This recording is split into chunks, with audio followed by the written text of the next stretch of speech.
Welcome to Reeldeemers, where we champion the B-sides, the offbeat, and the overlooked. We've worked in and around Hollywood, so we know just how hard it is to get a movie made. This is our space to celebrate cinematic misfits that we hope you'll enjoy as much as we do. 2025 was a great year for movies. We had one battle after another. Sinners, It Was Just an Accident, Marty Supreme, Begonia, No Other Choice, Train Dreams, and Hamnet, just to name a few. But this is Reeldeemers, so we're not talking about any of those today. We're going to cover my top choice of last year. Get ready to wash your hands and strap on a mask because we're diving into Ari Aster's polarizing Eddington.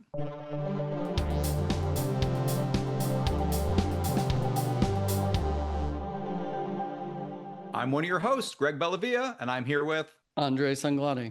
Since we started this podcast, I've wanted to dive into this one, and the day has arrived. Andreas, what is your relationship with the films of Ari Aster? This is the first Ari Aster film I've ever seen. Excellent. Well, Ari Aster, I'm sure, as many of you out there know, kind of blasted onto the scene with Hereditary. That one played festivals, and as is the case with many a modern horror film, the hyperbole was off the charts.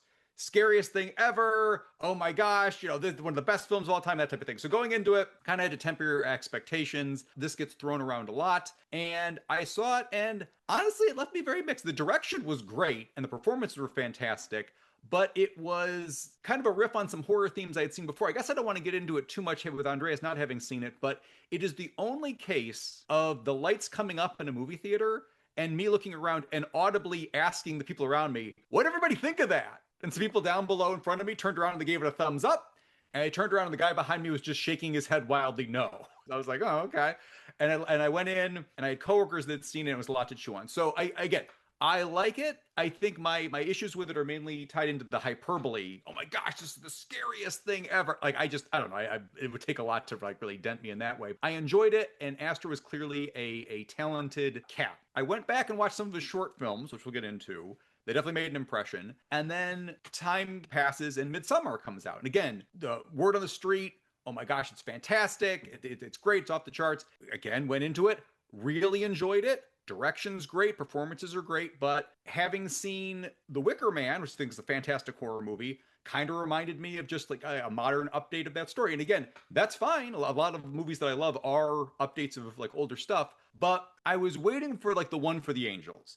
Clearly, Ari Aster, talented cat. Was he ever going to hit for me the next level? For Midsommar and for Hereditary, I asked people whose opinions I really trust, and they say they were really good. There's other horror films to watch. I like both of them, and I'm a champion of both of them. And yes, go see them and all that.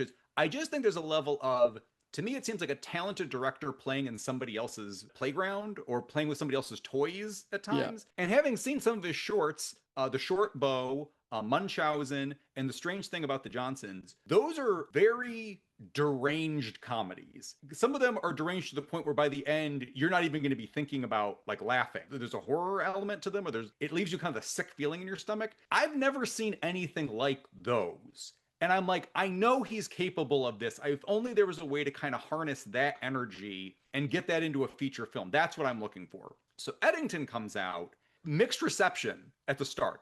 I did not read one like this is a great film. Just like, oh, it's set in 2020. Oh, it's touching all these issues. Blah, blah, blah, blah. And I like Hereditary. I like Midsommar. I'm like, sure, I'll give it a go. And I had not seen Beau is Afraid. Okay, because the reviews for that one had been mixed.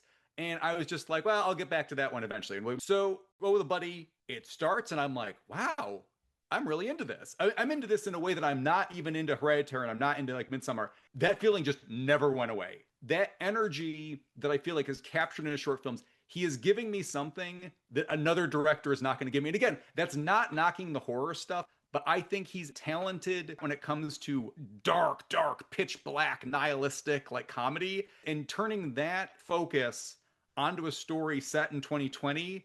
To me, that was the right marriage. But since you don't have that background, well, I'll just jump into like the plot description, and I think we can just get started. All right, so what is Eddington? It's about Joe Cross, played by Joaquin Phoenix, who finds himself emasculated in his work and at home. Joe is the sheriff of the small town of Eddington, where the most exciting thing going on is the prospect of a data center being built nearby.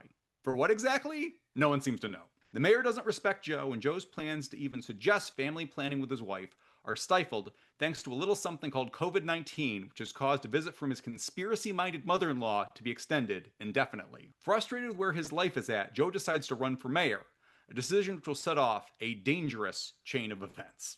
All right, that's the launching point. As we go, we'll kind of get to where this ends up, but I'll just say when it comes to marketing, there's only so much of this film you could market without maybe giving a few things away. So, Andreas, you have not seen any of Ari Aster's work. How did it go? What'd you think? My main reaction after the credits started rolling was, what did I just watch? Meaning, what was the point of it? I feel like it wants to say a whole lot of something, and that might be the main problem. Is it trying to say too many things? Is it trying to say one thing? You know, in our Let the Corpses Tan discussion, we talked about one particular shot of a map of the compound with a bunch of ants running around. Now, there it was used in a clever way to show us the location and characters. But I kept thinking of that shot while watching this film because to me, the town of Eddington was that compound. And we're watching all the ants run around frantically, doing whatever they have to do, and how meaningless it may seem to us as we watch the insects. It's that quote from King Lear. As flies to wanton boys are we to the gods. They kill us for their sport. That's what the people of Eddington are to the powerful elite who want to build that data center. We're all just flies or ants to the gods. Or the deeper meaning is data and information is the enemy. It's bad for us. So is it don't inform yourself? Is it ignorance is bliss?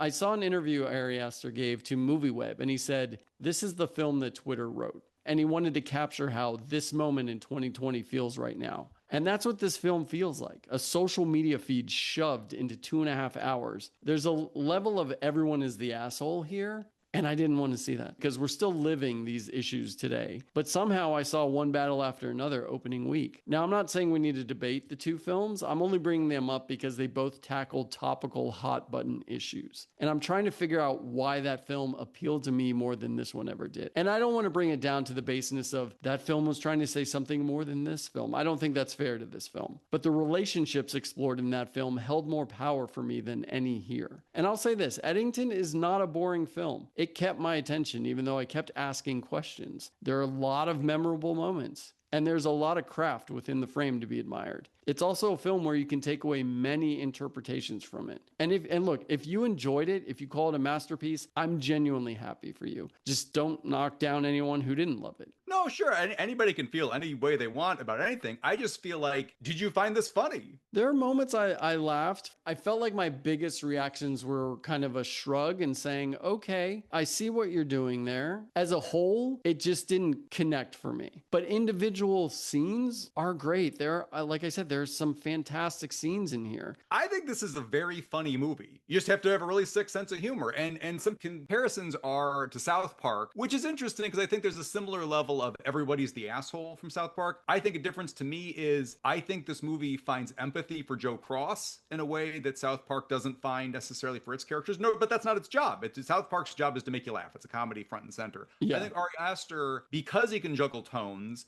and not everything here is funny. I mean, there's a horror here, there's thriller elements here, and I think he's good at juggling. But if you Google search this, what comes up is Western thriller. And sure, it's a Western, modern Western. Sure, it's a thriller. There's thriller elements in it, certainly in the back half of the plot. But I think dark comedy satire in capital letters is what it really is. And it just happens to have the other material as well. And my buddy and I and one other person in the theater were laughing. And I think that's part of the reception of the film is just, how is it bouncing off you? And that doesn't mean that like, hey, you don't have to think everything is funny. And if that doesn't connect, that's fine. And I do think just having seen his shorts, Aster's processing 2020 with a smirk. And if you turn on the news today, it's both ridiculous and terrifying at the same time. Yeah. Like we're living through it. I think this captured it in a way that an Oscar baity movie would not, like something that's very serious and proper. And we all have to come together and come through this. I don't think that's A, realistic. And B, I just kind of empty moralizing with these particular topics wouldn't connect with me as a viewer. So I kind of like the Bugs Bunny ain't I a stinker approach that Aster takes to this. And again, there are some broad elements here.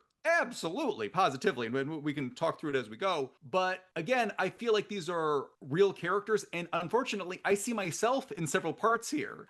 Part of even entering this episode is we didn't want to turn this into a big political thing. I don't think it matters what side of the political divide people are on. This is basically like looking at everybody like, guys, like calm down. And I think that part of it is admirable, that he's holding a magnifying glass to all these different perspectives. It's not just Joe versus the mayor. It's also how his wife's getting sucked into this sort of pseudo cult. There's so many. I think we can talk about that a bit. So it's Joe at this crossroads. Mayor doesn't respect him, having issues with his wife. He loves his wife, but can't quite connect with her. There's something going on there that we're not quite privy to, but she's recovering from something. So it appears like some sort of mental health crisis. And without talking to his wife, decides to run for mayor. He's going to capitalize on people not wanting to mask up during 2020. Hey, they're holding our rights down. I'll be the counterbalance to the mayor and all this stuff kind of coming in. Complication number one, not telling his wife, go figure, really upsets his wife because she has a romantic history. Nothing really came of it, but with Ted the mayor, played by Pedro Pascal. And by default, if Joe runs for mayor, it's going to bring up all the skeletons out of her closet. And coming out of this mental health crisis, that's the last thing she needs. So he really should have said something to her first. Complication number two, he's the sheriff of this small town. He basically inherited the position when his wife's father, the previous sheriff, passed away. It doesn't seem like Joe himself is all that well respected. And even his department, it's just him and two other guys, two other doofuses. At one point, the mayor's even listing all of the things that have happened to his office. It's not like his office is being like all that well run.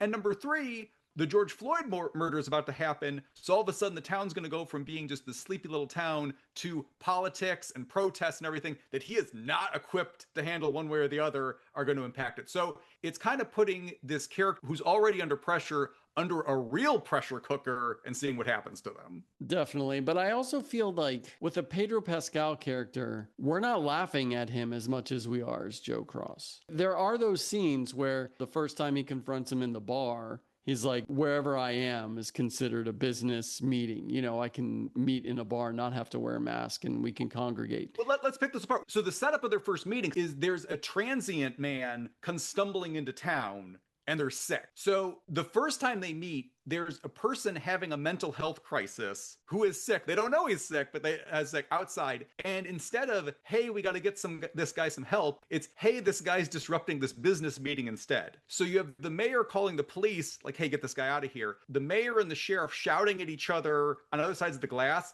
about whose problem this is. Yeah. So, and I think that's the metaphor for the whole movie is nobody's helping anybody. So here we have two public servants. Here's somebody clearly in need to help. We have no idea how to help this man. I think it's Joe is lower on the totem pole than Pascal, but like Pascal's political ad, I think is very funny. Yeah. I think how he's dealing with it, because so at one point the mayor, he's running for office, and it starts with playing up how his wife left him.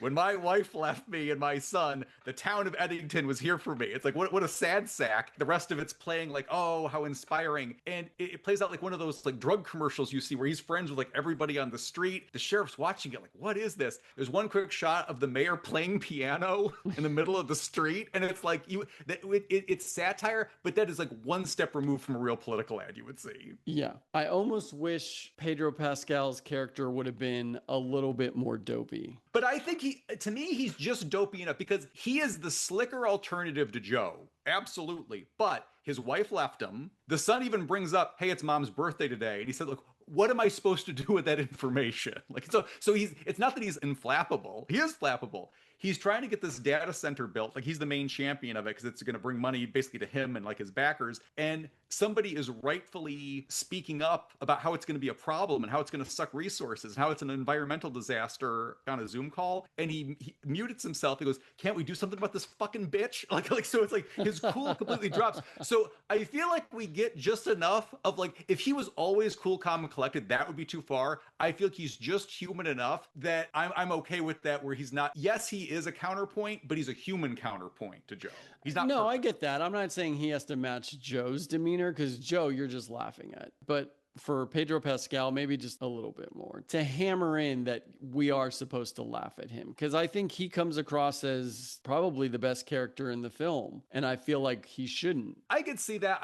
But I think he is condescending. But the thing is, I think he is condescending to Joe. Even if I agree with Actually, that's a good point, because at the party scene, he slaps Joe and completely humiliates him. And even at the open, there's been a disturbance at the mayor's, and he says something. The sheriff says something like, "Is he at his house, at the office, or at the bar?" So that shows his power right there. The man owns a bar, and it's at the bar. And even the sheriff's like, "Should you be having people in here right now?" So basically, it's rules for thee, but not for me. So yes, here is this sheriff who's there for the people, who's there for masking up, and he's saying all the right buzzwords and everything, but he is being a hypocrite a bit. Like, do they need to be assembling, right? No, he's got a bar, he's going to invite his cronies over, and that's that. He's not the nicest to Joe in that moment. The next day, Joe goes to pick up some sleeping medication for his wife, and the store is throwing somebody out that refuses to mask up.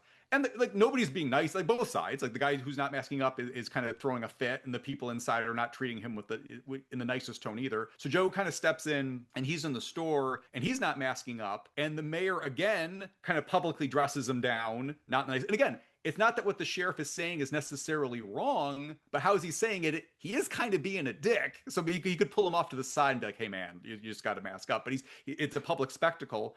Here's the thing. I don't blame Pedro Pascal's Ted. Like, I get where in the moment, and this is why I think the movie's good, I get where they're both coming from. I get Joe's little humiliations, like, I wish I wasn't going through this right now. Why is the mayor doing this to me? Yeah. And also I get from the mayor, I need to make an example of this guy in front of everybody, and it's going to score him political points. Hey, I'm telling this guy to mask up. And it's also, he's saying it in such a fake friendly way that's infuriating. I think that's laid out really well. I don't know. I feel like a big part of me is just not ready to laugh at all of this just yet, just with the state of the world right now.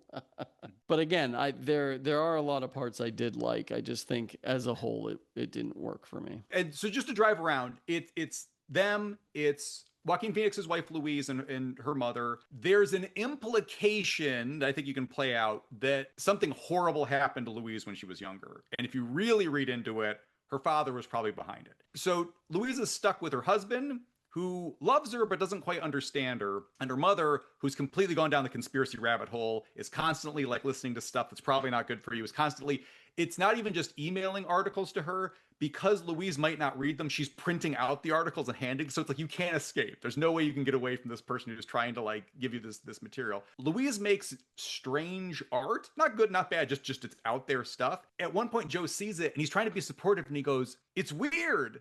I like it." And it's like, is that? He's trying to be supportive, but if you made something, is that the thing that you want your loved one to say? "Oh, wow, it's weird." So we, the audience, know, but Louise doesn't know. Joe pays people to pay for the art, just to make it look like she's making sales. So that's the thing. I don't doubt that Joe loves his wife. He doesn't get her.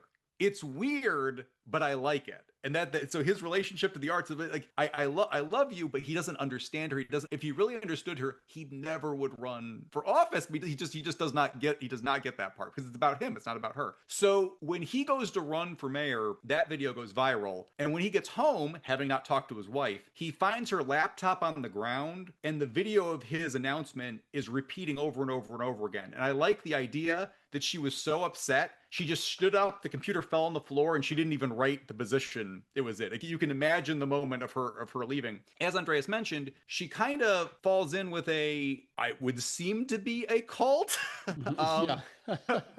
Run by Austin Butler as this very enigmatic figure. So that's one plot line. And another plot line playing out is Pedro Pascal's Mayor Ted's son is friends with a young man who's trying to impress this girl who's extremely social justice warrior-y. And this poor guy is trying to grab onto any ideology that's going to get him laid. So he's Googling authors that like she may have read. So you're kind of following these youngsters. She wants to kind of get out there in the community. She's fired up about the George Floyd murder and wants to make sure they're doing more in the community. By default, he's involved. And then the mayor's son is kind of involved, but also he's way smoother with the ladies than the friend is. Yeah. So maybe he's more socially minded, but also maybe he's also better at like just getting with ladies. Just him playing up to her, that's probably going to get him to hook up. So these are some of the subplots playing around the town. Her being the social justice warrior, I laughed a lot at the sort of phrases she was yelling, because she's just struggling with her white privilege, and should she be the one standing up to racism if she's never experienced racism? Like, you know, it's almost like within the protest, she's having a whole identity crisis. Her intro is the guy looking at her TikTok video, and the caption is, "When you just finished James Baldwin's Giovanni's Room," and she's dancing. And like, that's funny. That's good. And it's a quick, and like Bernie or Bust is in her like headline. I don't walk away like I hate her or whatever. I feel like on South Park, and again, I like South Park, but I feel like on South Park, she'd be played up even like crazier and her outfit would be insane. And she just seems like a young woman that's trying to do her best and it's coming off way too aggressive. I don't dislike her. You just kind of like chuckle like, okay. And she dated for a while one of the two deputies under Joe Cross, who Joe ends up kind of pulling into his like campaign for mayor. I also like Joe's "you can draw, right?" to one of the deputies. And the guy's nodding. Yeah, and he says, "Yeah, just stick figures." All right, so I think it's time to address the elephant in the room. Why it was maybe harder to market this film than you might think. I don't think that necessarily would have made the box office that much better, but I think it would have changed how you approached people with this. And we're going to put a timestamp in around a spoiler coming up. So listen for this. If you want to avoid any spoilers, you can skip ahead to our categories at around 40 minutes and 10 seconds. Okay. Joe's attempts to go for mayor keep failing.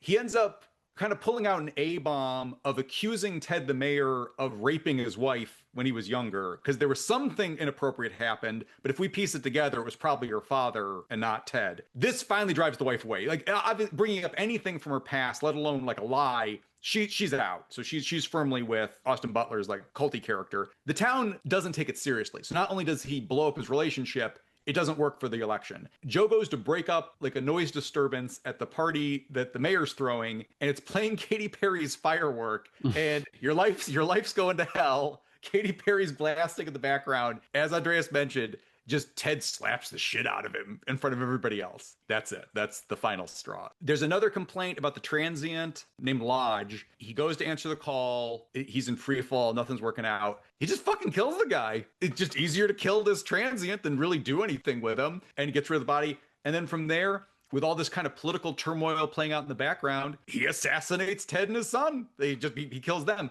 But his angle is he blames it on the Antifa, Black Lives Matter, the leftists. So he's seeing all this political turmoil happening all over the country, and he decides to blame it on them. And then as he's trying to frame one of his deputies. Well, so step one is he draws that. Okay. And then as the dutiful sheriff, we do not tolerate this type of thing in Eddington. We're going to lock this down. You know, we're not like the rest of the country. You know, we're going to solve this case, and that's fine. In his back pocket is he can frame his black deputy. Up until this point, he's had a fine relationship with. It's just he needs to blame it on somebody, and here's somebody right here that he can tie it into. That's twist number one. That's big twist number one, and that's why you can only show so much of Pedro Pascal in the marketing, because the dude's only in half the movie. So that's another thing about why I think you can only do so much with him, because he's not that long for this world. Yeah, but I thought the trailer showed enough of him. I mean, there's that great confrontation they have on the side of the street. But that's what I'm saying. You have to play that part up, because you can't play the other part. Okay, so he blames it on this group. So you've been seeing on people's phones, and I love seeing the feeds on phones, because at one point you see murder hornets. You see all the stuff that was going on, like you don't even have to play that up. This is stuff that was happening in 2020. And not only is there like Antifa activity, it's strange activity. There's like shootouts, and there's things that's not only not real, what am I looking at here type of stuff. And then it cuts away and they go back to the other stuff, and you're like, oh, okay, that's just world building or what have you. After Joe makes his announcement, we cut to a private plane flying through the air that's got some people that we can't quite see their faces of, and it's got slogans and weapons. What is this? Antifa's flying into town. Now, here's the beauty of it. Clearly, they have money. Clearly, this isn't some just grassroots couple guys, but we don't know who's funding this. Is this the left funding this? Is it the conspiracy theory of that? Is it the right funding this? It doesn't matter.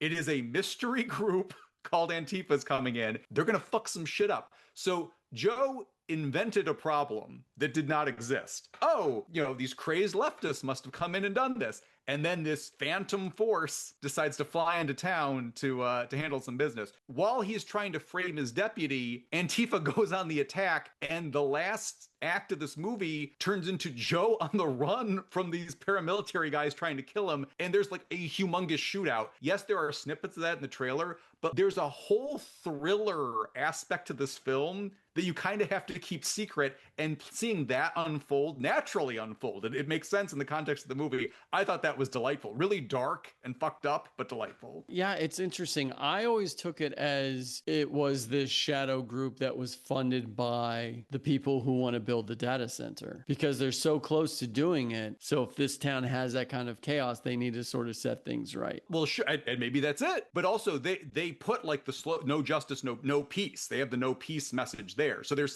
some. It's not just a shadow group that's trying to act quiet. This is some kind of group that's trying to look like we are Antifa. Now, what this Antifa stands for, we don't, like, maybe it's the pro database group, maybe it's leftist, maybe it's right. We don't know. It's not exactly spelled out. It's open. It's open to, yeah. That's part of what I like about it. And you have this thrilling shootout. Like, there's basically Joe running through town, these forces against him crashing through a history exhibit, because history repeats itself. That's something they even say earlier in the film, with just like how like the truth is going to get totally like mangled. He breaks into a gun store and he pops out with the biggest gun imaginable for part of it. It's this heavy US satire while also being a legit thrilling sequence. It never gets too big where I'm not grounded in it. That moment was hilarious when he came out with the massive machine gun. Yeah. And I'm with you. I like that it's not fully spelled out and it's totally open of who this shadow group is. Like, you could fully believe that it's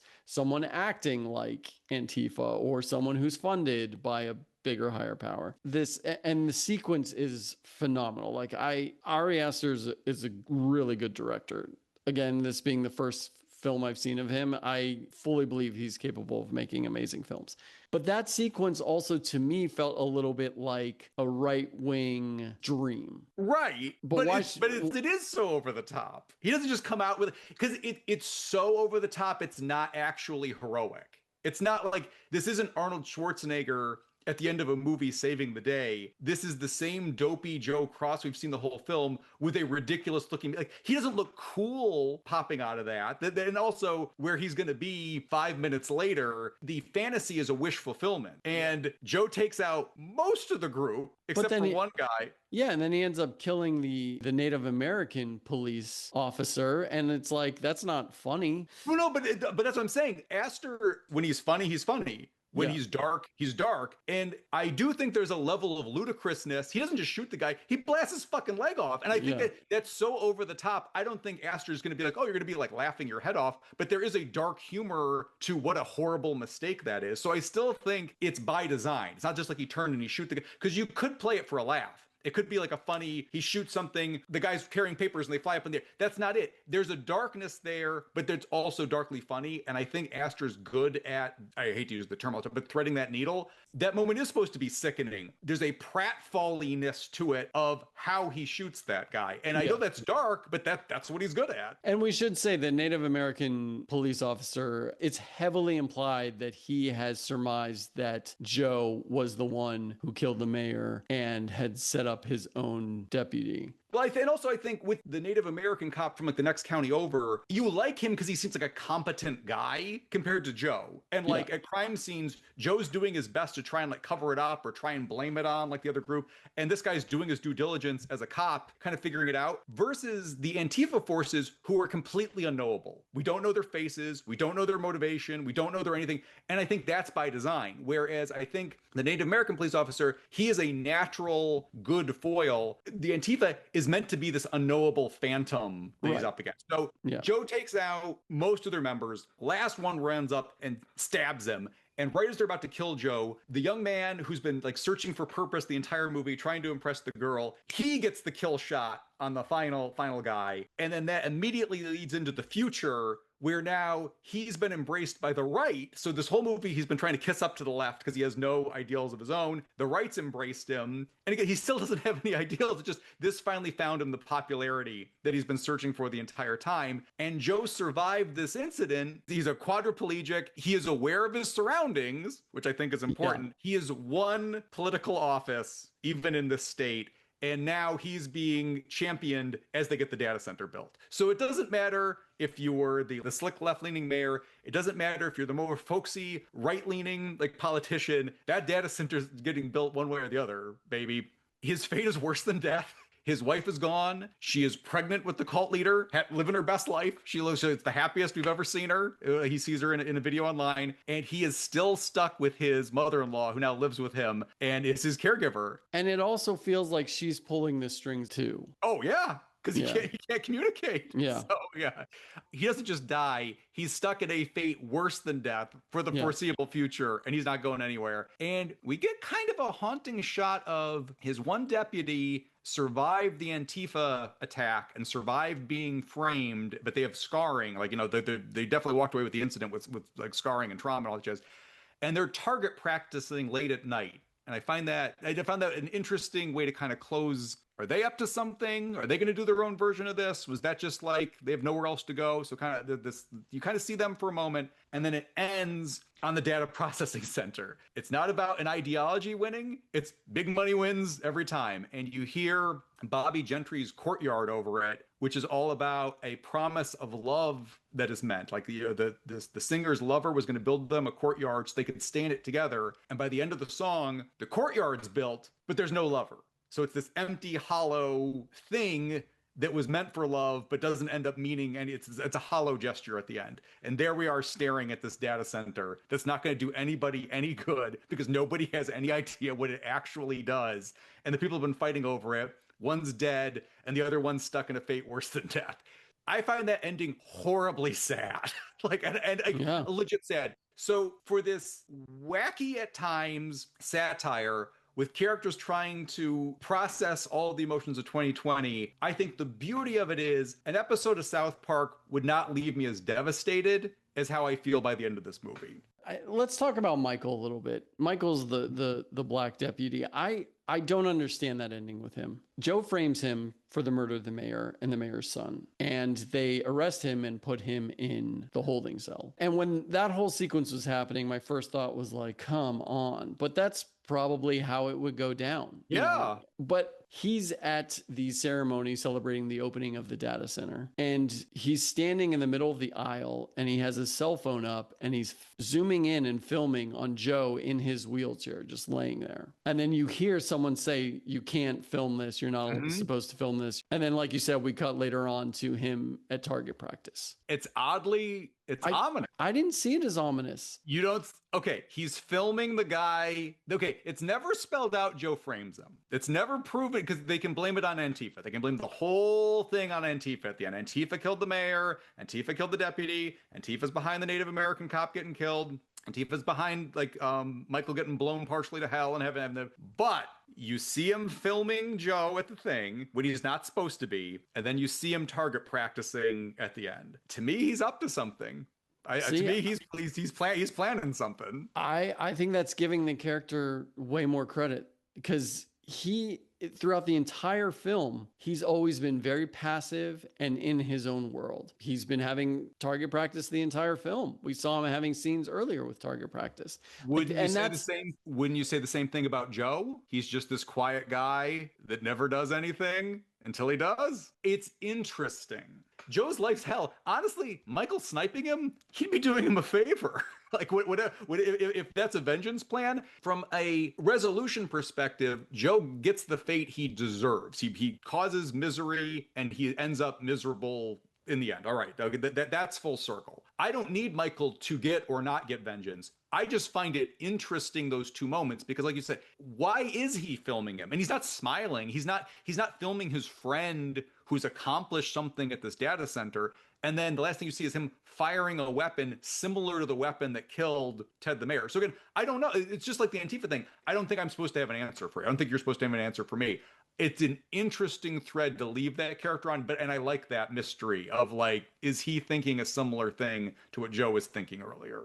Yeah, I just took it as he's back to the status quo. And when we end on the data center, it's that, again, we're all just these ants to the gods. If it was just the target practice, maybe it's the filming when he's not supposed to be. What's going through his head at that moment? And the film doesn't answer it. I don't think the point is like, that's not going to wrap it up in a bow, what's happening with the Michael character. It's just enough rope for me to wonder, like, what was that about? And I like that. What would his motivation be to killing Joe? I think he suspects that Joe set him up. Because Joe arrested him without any problem at all. And I don't think he would think to himself, oh, Joe, my friend and mentor, who's been nothing but kind to me to this point, he's just doing his job arresting me. I think he thinks something's up. Isn't Joe's fate living in the state that he's in currently? Isn't that worse than death? So why would Michael kill him? Maybe Michael doesn't view it that way. He had the interaction with Joe when he was arrested, and Joe was turning the screws to him a little bit. I don't think that moment would go away with or without the Antifa attack. Another thing that's interesting is, and this is something from Midsommar, and almost like, I guess I want to look at all of Aster's work, kind of look at this. In Midsommar, there's a group that may or may not be a cult. They have things that are different than, let's say, how we would do, and maybe that's where the tension in the film comes from. And I think the main character in their headspace interacts with that group compared to how her friends interact with that group. That's the movie. That's what Midsommar is about. But there's, without getting into where the movie ends up, to the main character, there is something comforting in this group that could come off as dangerous. They find something in this group that could come off as dangerous. And I find it interesting, Louise ends up in the cult at the end, but for her, as much as we see that and we're like, that's setting off my alarm. There's something wrong with that. And what that's based on is Austin Butler and some other friends or cults or whatever you'd call the members of this organization, along with Louise and her mother, come back late one night with Joe, and they're telling their story. And his story just seems very outlandish. And you can't prove it. You can't prove it happened. You can't prove it didn't happen. But even Joe clocks. Joe kindly says that's hard to believe. That's as far as he's willing to go with it. Yeah. But whatever he's saying, as outlandish as he is, Louise is eating it up because we, the audience, believe something terrible happened to Louise in her past. We don't know if Austin Butler's story is true. We don't know if it's false. It certainly sounds false, but there's something in the outlandishness that matches whatever outlandishly happened to Louise in her past. And when he talks, she takes it seriously. And her mother, who up until this time has accepted every conspiracy theory, as crazy as they are, wants to shut this down. And she might not even be wrong. Again, we the audience, don't believe the Austin Butler story, but she's upset. She goes inside. Austin Butler goes, it's at herself. Her getting upset, it's at herself. And you know what? The son of a bitch is right. Because the mother knows Louise's father did something, and that's why she's getting so upset. So I think it's interesting that we, the audience, are not supposed to believe that Austin Butler's story is true. I think we're supposed to buy there's something.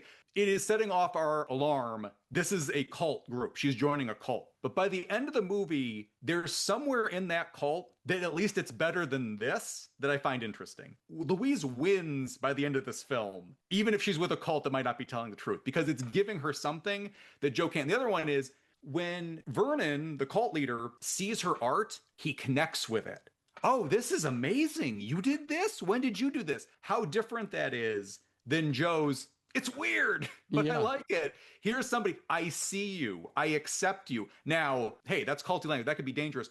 But I think compare that to Midsommar, where a similar trick's pulled off. And I'm curious what Aster's trying to say with that type of thing. Is it okay to drink poison if it's your kind of poison? Does that make sense? As long as it's not like maybe that's not for everybody, but if it's something that kind of helps you out, I don't know. But just that's an interesting angle. And it does take a back seat to all the political stuff and Joe versus Ted and the Antifa stuff, but it's there. I find it interesting, and not just interesting, like, she's in a good spot. We know we're suspicious of it, but nevertheless, she's in a good spot. That's a great scene, and I didn't take it as a literal story. I took it more as a yarn to entice her a bit more. Mm-hmm. But I also find, like, again, it's that thing of like, yeah, I don't exactly know what he's trying to say with the whole cult. But I agree with you. She's the one that comes out on top out of anyone else. I mean, her mom gets set up pretty well, but she still has to deal with Joe. So has to deal with Joe, and she lost her daughter.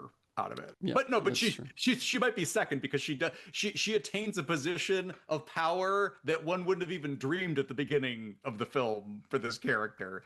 That just falls in her lap because she didn't have to campaign or go for it. She did it using Joe. Yep. My favorite author of all time is crime novelist Jim Thompson, and he dealt with all sorts of like lowlives and sickos and everything. It's great. Read them. Whole bunch of good movie adaptations of his stuff too. Check those out. Most of them are those are awesome as well. Some of his most popular characters are murderous sheriffs, and that's apparent in The Killer Inside Me, and that's also apparent in Population 1280, which I thought of several times while watching this. And at one point, Yorgos Lanthimos, speaking of Emma Stone, it was said that he was going to do a version of Population 1280. And I think Lanthimos is another director that's very good at juggling tones. At one point, it can be a dark comedy, but then all of a sudden, you're just not laughing anymore. Yeah. And this movie has very strong Jim Thompson vibes because his novels are oftentimes funny, and then the character will do something fucked up, and all of a sudden, you're just not laughing anymore. So this to me is a modern Population 1280 or Killer Inside Me. It's somebody who's read Jim Thompson, is familiar with Jim Thompson, but they're going to put their own spin on it. Look, I would love to see Yorgos tackle a Jim Thompson novel. Like, let's do it. I don't need to see Population 1280 now because this film exists. If you're on that wavelength of somebody trying to comment on society while using an outsider character to do it, I think they do a really good job with it. So there's a kinship there. I'm not the only person that's mentioned Thompson, but like midway through the film, I was like, geez Louise. And then reading behind, like Bill Hader was mentioning it. Other folks absolutely picked up on it. But like, I think if you're into that type of crime novel or something that's messed up, but also kind of has a dark sense of humor at the same time, like that, it touches on that. All right, so we can end the spoiler section here. All right, we've arrived at categories. Here's where we dive into just some of our standouts of the film. Andreas, heart of the film. Hey kids, remember 2020?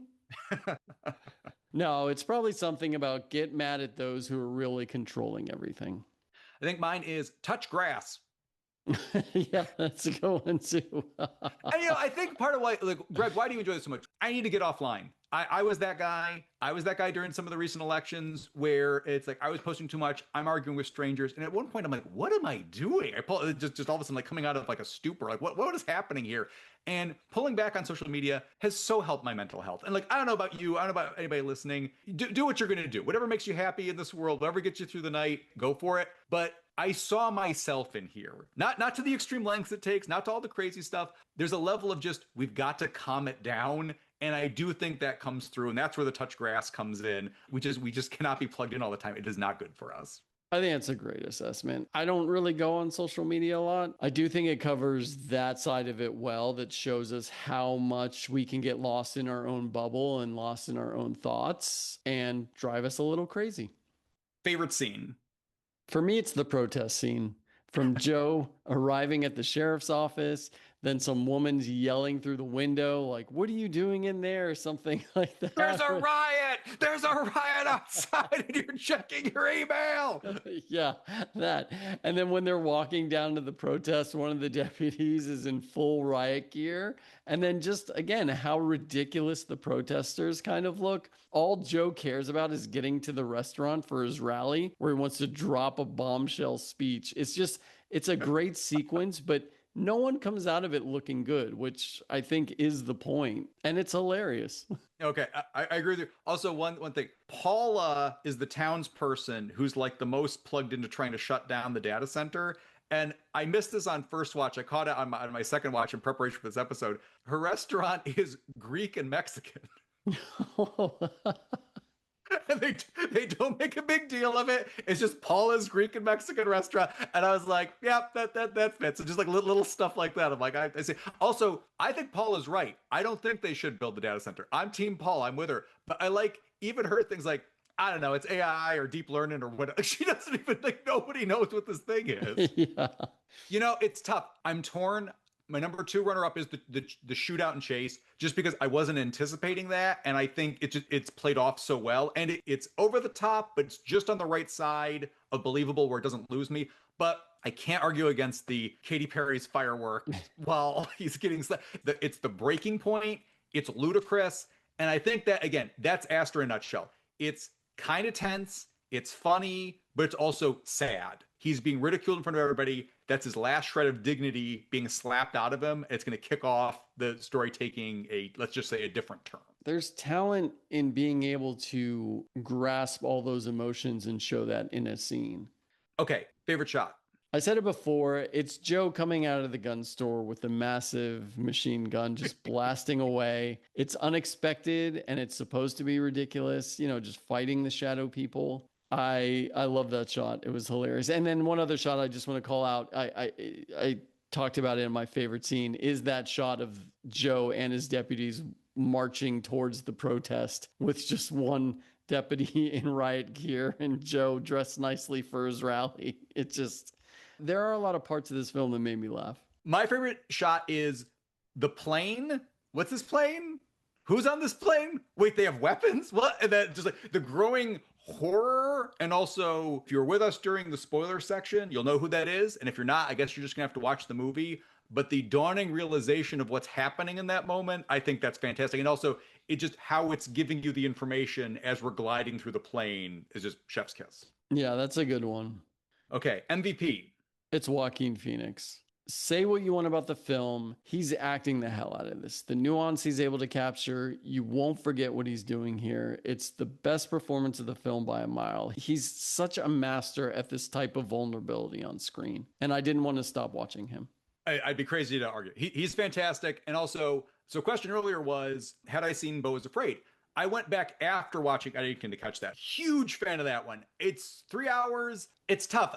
The ending's great, but also part of me wishes the movie is shorter. I'm still kind of processing my feelings on that one. This one's a dark comedy and a thriller. That one's like just very, very absurdist, like dark comedy that's chock full of like little horror moments, little thriller elements. It's always ridiculous. That one's wall to wall ridiculous. And again, Joaquin Phoenix. So I think I love this partnership. Now I know the movies have been kind of like they get these split reactions, but I hope these guys keep working together. And he could not be playing a more different character in this one. And he anchors the whole thing. I don't think this would work if he wasn't there. He needs to get your sympathy. Even when he makes some questionable choices as the movie goes on, he needs to kind of keep you on. You need to be able to empathize with him despite his poor decision making. And I think something that stood out to me is this does mirror reality in a lot of ways. You know, it's trying to hold this mirror up to like 2020 and what we're going through. And again, like a reaction to Twitter. We see outlandish stuff literally every day. Look on any news site and you're going to see crazy stories. I'm not just talking about the government. In all facets of life in 2026,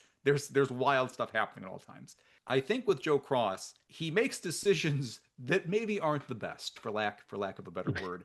And there's a common human empathy for him, even with those decisions. Whereas if this was a news story and the events of this film came to light and you learned about a Joe Cross in your life, and we've seen stories of sheriffs doing things that are questionable or whatever, you're going to have a feeling, I would not have that much empathy in real life, to be honest. And I think that's the beauty of the film. Here's somebody that's going to make some poor decisions, to put them lightly. By the end of the movie, I can be like, damn. And to me, that's why it works. And that's Joaquin Phoenix. I'm not saying I'm rooting for them to have the world. I'm not rooting for them to win. I can still feel bad for them when bad things happen. And I think that's anchored to him delivering a great performance here. That's the power we're seeing in the film, that it's reminding us that there are humans inside of all these people. And like you said, I think you captured that beautifully in what you said, that, yeah, if we just saw a news article about Joe Cross and everything that went down in Eddington, we wouldn't feel the same way as if we were actually witnessing everything he went through and how he handled it. Underrated element. You know, even with how negative I appear to be coming across with this film, the underrated element to me is Ari Aster even attempting to make a film like this. It takes a level of gutsiness that I can appreciate, and I think that's underrated. You know, I'm gonna again do a runner-up. Emma Stone's Louise plot line. I feel like that kind of gets lost in the shuffle compared to all the other bluster, but like it's played out. I'm going to go with Clifton Collins Jr. as Lodge the Transient because one, he disappears in the role. It's like, hey, all right, Clifton Collins, good to see you. Also, every time he comes in, he's interrupting the mayor and the sheriff's thing. Like nobody can help him. He wanders into the protest while they're trying to have a moment of silence. Like here's somebody that like nobody can, here is the man that needs help. And nobody, no matter what your political ideology is, can do anything tangible to help this person. And he played a transient well. It wasn't just like showy casting. I did not know it was him for a minute. And then when I realized, wow, he's doing a really good job. So hats off. He's always good. Greg, I didn't know it was him until the credits. Yep. And I am a huge Clifton Collins Jr. fan. So We might need that between that and Dead Presidents. We might need a new clip when Clifton Collins Jr. pops up in a movie. We might need to like yeah. spotlight that because we always enjoy him. But he's good here. And look, he doesn't have a ton to do, but he plays a convincing person dealing with horrible mental issues, and he plays a key part of the plot. If you haven't been in the spoiler section, no, that's all I'll say about that. Who is having the most fun? I'm going to go with the production designer, Elliot Hostetter. I think they're having a lot of fun in creating the set decoration and also just coming up with the slogans and all the political ads we get to see, all the social media posts we get to see on the phones. This is a fun one for them. They also worked on Spring Breakers, Neon Demon, and Bones and All. Ooh, all right. That's a good resume. I'm going to go Ari Aster. I think, again, this is his wheelhouse. He likes poking raw nerves. That's what he's doing here, and I can feel that kind of devilish smile behind the scenes. Even with where things end up at the end, wherever that is, I think there's a twinkle in his eye, even with some of that dark stuff happening, and that he's good at that. And so again, if you like that, check out his other stuff, and I'm excited to see where he goes from here. What scene would you show someone else to hook them? It's in the trailer, but I would show the confrontation between Joe and the mayor in the street. I think it's a good scene. It gives you an idea of the overall, I want to say politics at play. It obviously doesn't cover the entire spectrum we discussed, and there's so much more going on, but I would show someone that one. I think that's the right answer. I think I was going to say the cops trying to break up the protest, your favorite scene. And I do think that's a great scene, but I think their interplay, one, it's a good scene and two great actors delivering it. But two, it's setting the table for everything that's about to happen. So exactly. I think you got it. All right. T-shirt quote. Bro, who are you talking to? There's nobody here. Said by the mayor's son when Joe's driving around campaigning. I just love that because there's so much information being passed around. And really, who are you trying to talk to? Yeah, yelling through a loudspeaker in your car to absolutely nobody. Exactly. All right, I'm going to go with Joe's arguing with cops from the next town over. And during their argument, one of them says, "I am listening. Shut up." That's a good one. And that works like too. That's us. That's us in 2020. That's us right now. So yeah, that's even better than mine for sure. The other one I really liked was, "Thank you super duper very much." But it doesn't quite carry the punch like yours or mine does. Any Oscars you'd give this? Any Razzies you'd give this? No, I think there's too much good craft in here. I don't think I would nominate it for any Razzies. But in terms of an Oscar, I would give it to Joaquin Phoenix for acting. I agree. Best actor. Also, I'd go best screenplay because I do think it's threading a needle. It's trying to tackle a whole bunch of stuff. I feel like it stays on the right side without toppling over when it easily could topple over. And I think that's another thing. Give this story, not the screenplay, give this story to 20 different directors, and I bet I would hate 19 of them. I just find the wavelength he hits here, I connect with. All right, we always like to wrap up with a crew shout out. I'm going to go with Katerina Blakesley, who is the rigging electrician. They've done some shorts and they've done a few TV shows, but this was their only feature film as of now. So, and I think they just shout out, and I enjoyed the work. Nice. My crew shout out is Transpo coordinator Jade Peterson. They also did transportation coordination for Independence Day Resurgence, Army of the Dead, and most recently, Him. Oh, all right. Well, anything you want to add before we close out? As much as I'm coming down on this film, I do recognize the craft in there. And honestly, maybe it's just worth a second look from me because I love how much you are such a fan of this film. Listening to you talk about it, it's making me want to give it a second chance and rewatch it. So maybe it can be Reeldeemed in my head too. All right, we'll revisit it in our 25 years and see how it held up. Well, and I appreciate you taking the ride with me. I've been trying to bang the drum on this one for a while. I know it's not everybody's tea, obviously, based on how it was received. John Waters did have this as his number one of the year, so at least I got one other big champion out there for it. I get it. This is not for everybody. I said to my wife, I think she'd appreciate it, but not enjoy it. I think enjoy is an important word here. I don't think everybody wants to go back and revisit 2020, especially with something that one critique I saw of this was it doesn't provide answers. It just asks questions. Those provide answers. But does life? If this movie could solve all the problems we have now, yeah, that would be pretty sweet. That'd be awesome. That would also be a miracle. So right. I don't need that. And I love Dr. Strangelove. And look, I'm not trying to compare it to one of the greatest dark comedies of all time, or maybe I am, I guess. Dr. Strangelove isn't offering answers. It's just look at how ridiculous we're being and trying to laugh at it. And I feel like to a degree, that's what we're doing here, even though by the time the ending rolls around, I'm not laughing by the time those end credits hit. But thank you guys. And if you've seen the film, we'd love to hear your thoughts. If you haven't seen the film, we'd love for you to check it out and get back to us. And look, it's complex, and we'd love to continue this discussion with you as well. It's a divisive film, and I do think, again, there's enough to see that Ari Aster is a talented writer-director. So I am curious to see what he does next. I just appreciate you giving it a shot. Course. And here's the thing. I think we had a good discussion, even with it. It's not like I hope so. Yeah.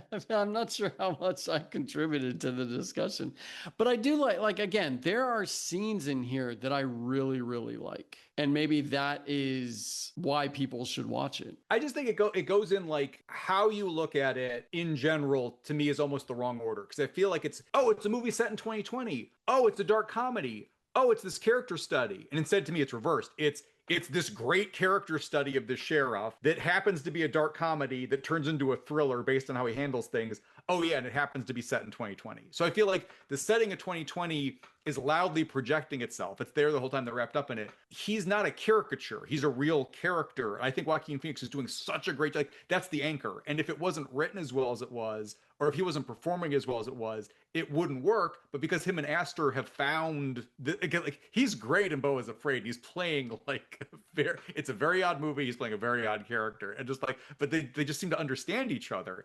And that's the magic of it. You said it before. It's tough to market this film because you don't want to give too much away. But the problem is the way it was marketed was mayor versus sheriff during the COVID-19 pandemic. They didn't sell the dark humor enough. So when you go in, you're expecting a drama about a sheriff and a mayor. So when it does become a dark comedy, you're kind of confused as to what's happening. I don't disagree. I think this is a hard film to market.